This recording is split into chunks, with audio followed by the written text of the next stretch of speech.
आकाशवाणी गोरखपुर से क्षेत्रीय समाचार।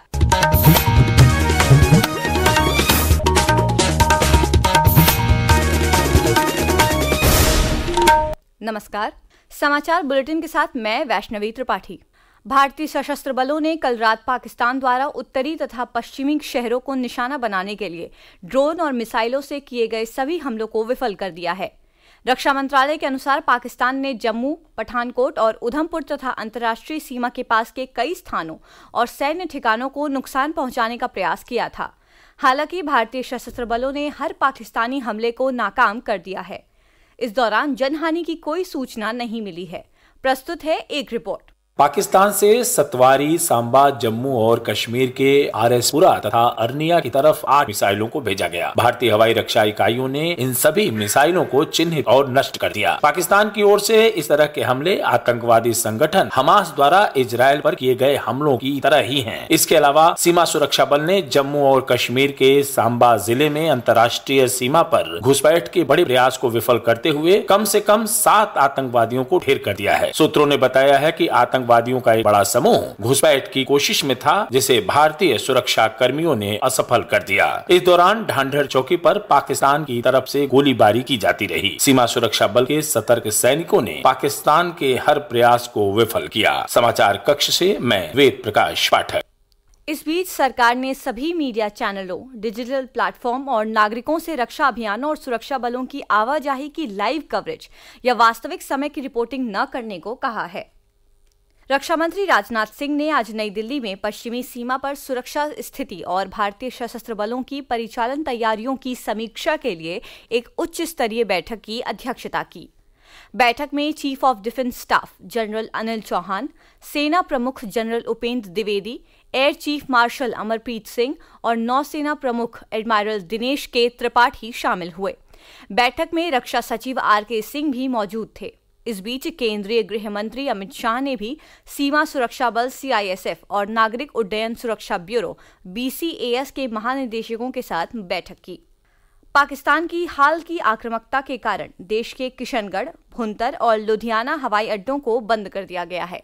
इससे पहले राजस्थान, पंजाब, जम्मू कश्मीर, चंडीगढ़ और हिमाचल प्रदेश सहित कई राज्यों में हवाई अड्डों पर परिचालन निलंबित किया गया था। इस बीच नागर उड्डयन मंत्रालय ने मीडिया की उन खबरों का खंडन किया है जिनमें कहा गया है कि देश भर के हवाई अड्डे बंद किए गए हैं। इस बीच प्रदेश के लखनऊ स्थित चौधरी चरण सिंह एयरपोर्ट, वाराणसी एयरपोर्ट और गोरखपुर एयरपोर्ट समेत सभी प्रमुख हवाई अड्डों और रेलवे स्टेशनों पर सतर्कता बढ़ा दी गई है। हमारे श्रावस्ती प्रतिनिधि ने बताया कि वहां भारत नेपाल सीमा से जुड़े इलाकों में विशेष सतर्कता रखी जा रही है। भारत की कार्रवाई से घबराया हुआ पाकिस्तान अब फर्जी खबरों और गलत सूचनाओं को फैलाने के लिए डिजिटल स्पेस का सहारा ले रहा है। एक रिपोर्ट।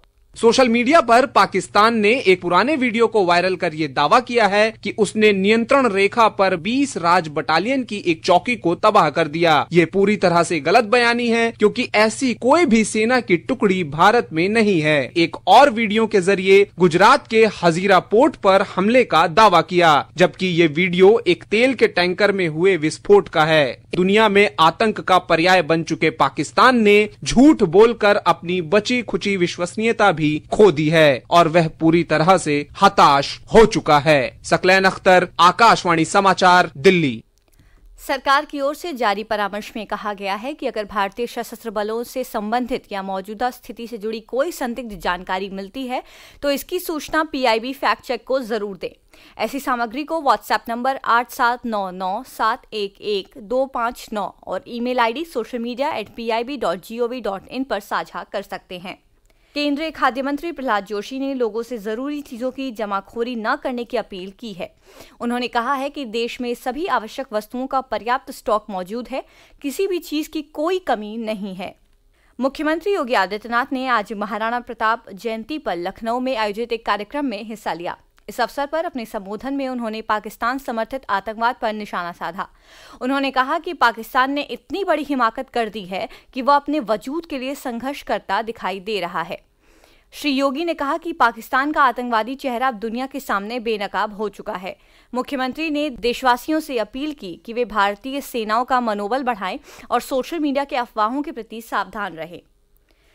मुख्यमंत्री योगी आदित्यनाथ ने आज विश्व बैंक के अध्यक्ष अजय बंगा और उनकी टीम से लखनऊ में मुलाकात की। मुख्यमंत्री और विश्व बैंक के अध्यक्ष ने इस मौके पर 2 प्रमुख कार्यक्रमों की शुरुआत की।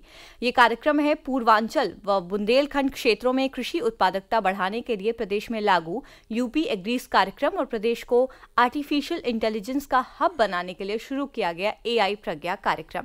समाचार समाप्त हुए। नमस्कार।